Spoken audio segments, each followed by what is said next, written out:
मैं आपके बीच आज बात करने आया हूं बाबा साहेब अम्बेडकर और महात्मा गांधी के रिश्ते के बीच में, क्योंकि आपको पता है कि बाबा साहेब अम्बेडकर और महात्मा गांधी के बीच में कभी नहीं बनी, तो वो क्यों नहीं बनी, आइए जानते हैं कुछ इन बातों के माध्यम से, और इसके बाद आपको कुछ रोचक बातें बताएं।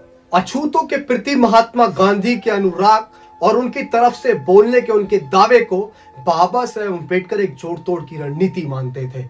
जब 14 अगस्त 1931 को महात्मा गांधी से बाबा साहेब अम्बेडकर की मुलाकात हुई थी, तो महात्मा गांधी ने बाबा साहेब अम्बेडकर से कहा था कि मैं अछूतों के बारे में जब से सोच रहा हूं जब आप पैदा भी नहीं हुए थे। मुझे ताज्जुब है कि इसके बावजूद आप मुझे उनका हितैषी नहीं मानते। धनंजय कीर अम्बेडकर की जीवनी doctor Ambedkar life and mission में लिखते हैं, बाबा साहेब अम्बेडकर ने गांधी से कहा कि अगर आप अछूतों के खैर ख्वाह होते तो आपने कांग्रेस का सदस्य होने के लिए खादी पहनने की शर्त के बजाय अस्पृश्यता निवारण को पहली शर्त बनाया होता।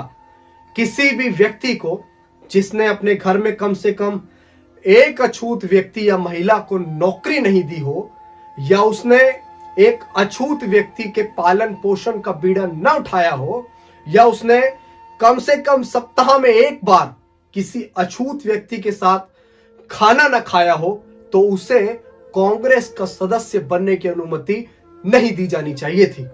आपने कभी भी किसी जिला कांग्रेस पार्टी के अध्यक्ष को पार्टी से निष्कासित नहीं किया जो मंदिरों में अछूतों के प्रवेश का विरोध करते देखा गया हो। 26 फरवरी 1955 में जब बीबीसी ने बाबा साहेब अम्बेडकर से महात्मा गांधी के बारे में उनसे राय जानी, तो उन्होंने साफ शब्दों में कहा, बाबा साहेब अम्बेडकर कह रहे थे कि मुझे इस बात पर काफी हैरानी होती है कि पश्चिम गांधी में इतनी दिलचस्पी क्यों लेता है, जहां तक कि भारत की बात है कि वो देश के इतिहास का महज एक हिस्सा भर है, कोई युग निर्माण करने वाले नहीं थे। गांधी की यादें इस देश के लोगों की जहन से जा चुकी हैं। बाबा साहेब अम्बेडकर अपने जमाने में भारत के संभवतः सबसे पढ़े लिखे व्यक्ति थे। बाबा साहेब अम्बेडकर ने मुंबई के मशहूर एल्फिंस्टन कॉलेज से बीए की डिग्री हासिल की थी। बाद में उन्होंने कोलंबिया विश्वविद्यालय लंदन स्कूल ऑफ इकोनॉमिक्स से पीएचडी की डिग्री प्राप्त की थी। शुरू से ही वो पढ़ने, बागबानी करने और कुत्ते पालने के शौकीन थे। उस जमाने में उनके पास देश में किताबों का संभवतः सबसे बेहतरीन संग्रहालय था। मशहूर किताब इनसाइड एशिया के लेखक जॉन बुंकर ने लिखा है कि जब 1938 में मेरी राजगृह में बाबा साहेब अम्बेडकर से मुलाकात हुई थी, तो उनके पास 8000 किताबें थी। उनकी मृत्यु तक ये संख्या बढ़कर 35,000 हो चुकी थी।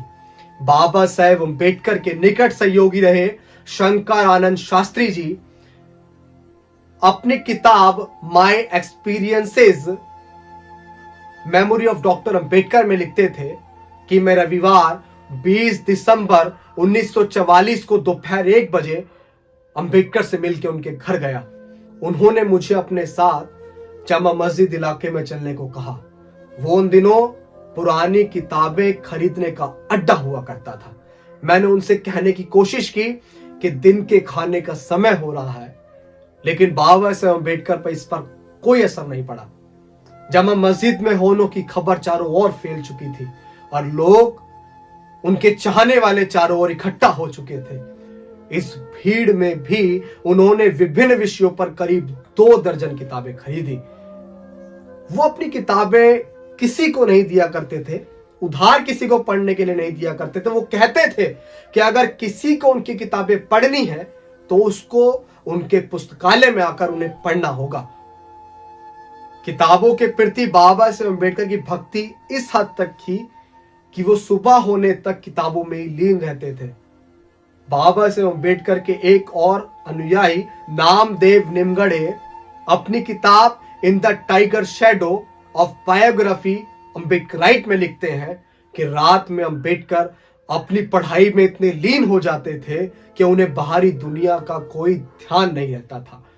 एक बार देर रात में उनकी स्टडी में गया और मैंने उनके पैर छू लिए।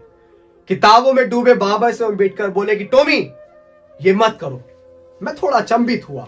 जब बाबा साहेब ने अपनी आंख ऊपर उठाई तो वो मुझे देखकर एकदम छेप गए। वो पढ़ने में इतने ध्यान मग्न थे कि उन्होंने मेरे स्पर्श को कुत्ते का स्पर्श समझा। बाबा साहेब अम्बेडकर की जीवनी लिखने वाले धनंजय कीर लिखते हैं कि बाबा साहेब अम्बेडकर पूरी रात पढ़ने के बाद भोर में सोने जाते थे। वो 2 घंटे सोने के बाद थोड़ी कसरत करते थे। उसके बाद वो नहाने के बाद नाश्ता किया करते थे। अखबार पढ़ने के बाद वो अपनी कार से कोर्ट जाया करते थे। इस दौरान वो उन किताबों को पलट रहे होते थे जो उस दिन उनके पास डाक से आई होती थी। कोर्ट समाप्त होने के बाद वो किताबों की दुकान का चक्कर लगाया करते थे और जब वो शाम को घर लौटते थे तो उनके हाथ में नई किताबों का एक नया बंडल हुआ करता था। जहां तक बागबानी का सवाल है, दिल्ली में उनसे अच्छा दर्शनीय बगीचा किसी के पास नहीं था।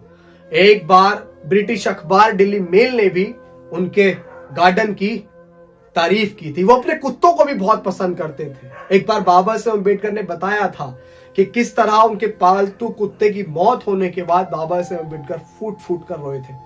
कभी कभी छुट्टियों में बाबा साहेब अम्बेडकर खुद खाना बनाया करते थे और लोगों को अपने साथ खाने के लिए आमंत्रित किया करते थे। बाबा साहेब अम्बेडकर के साथ काम करने वाले देवी दयाल लिखते हैं कि 3 सितंबर 1944 को उन्होंने अपने हाथ से खाना बनाया और 7 पकवान बनाए। इसे बनाने में बाबा साहेब अम्बेडकर को करीब 3 घंटे लगे और उन्होंने खाने पर दक्षिण भारत अनुसूचित जाति फेडरेशन के मिनाम्बल शिवराज को बुलाया।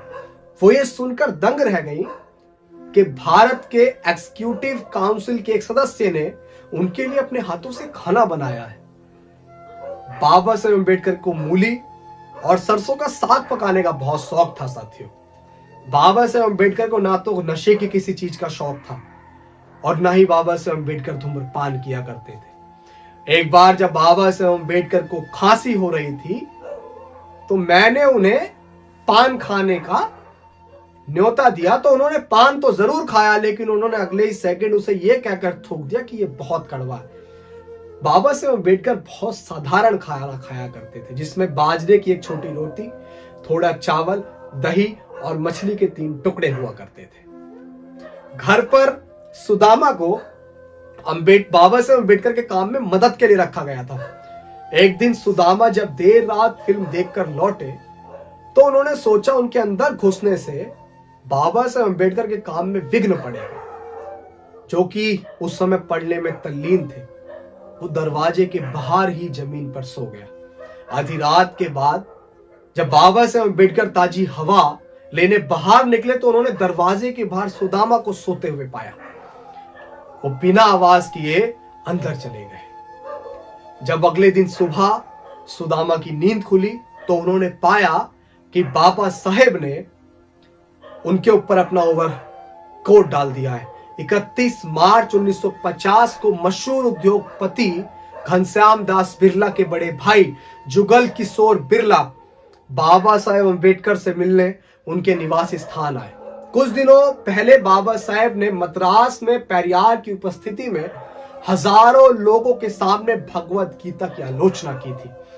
बाबा साहेब अम्बेडकर के सहयोगी रहे शंकर आनंद शास्त्री अपनी किताब my experiences memory of doctor B R. Ambedkar में लिखते हैं कि बिरला ने उनसे सवाल किया कि आपने गीता की आलोचना क्यों की, जो कि हिंदुओं की सबसे बड़ी धार्मिक किताब है।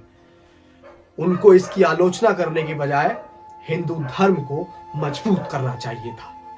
जहां तक छुआछूत को दूर करने की बात है तो वो इसके लिए 10 लाख रुपए देने को तैयार है।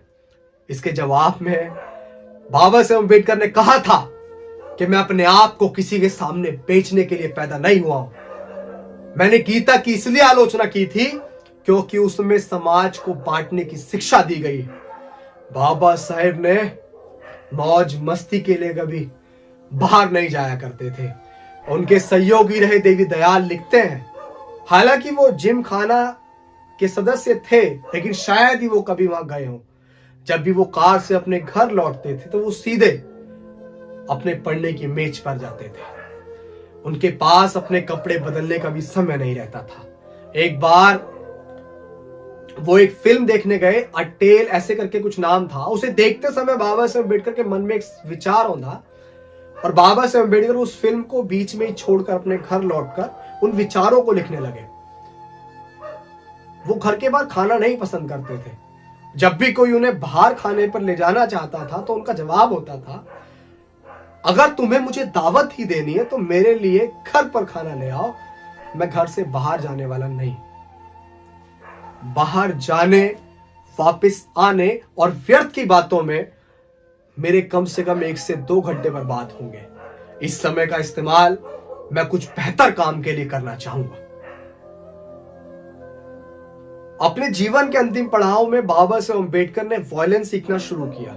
उनके सचिव रहे नानक चंद रत्तू अपनी किताब लास्ट 2 ईयर ऑफ अम्बेडकर में लिखते हैं, एक दिन मैंने उनके बंद कमरे में चुपके से झांककर एक अद्भुत नजारा देखा।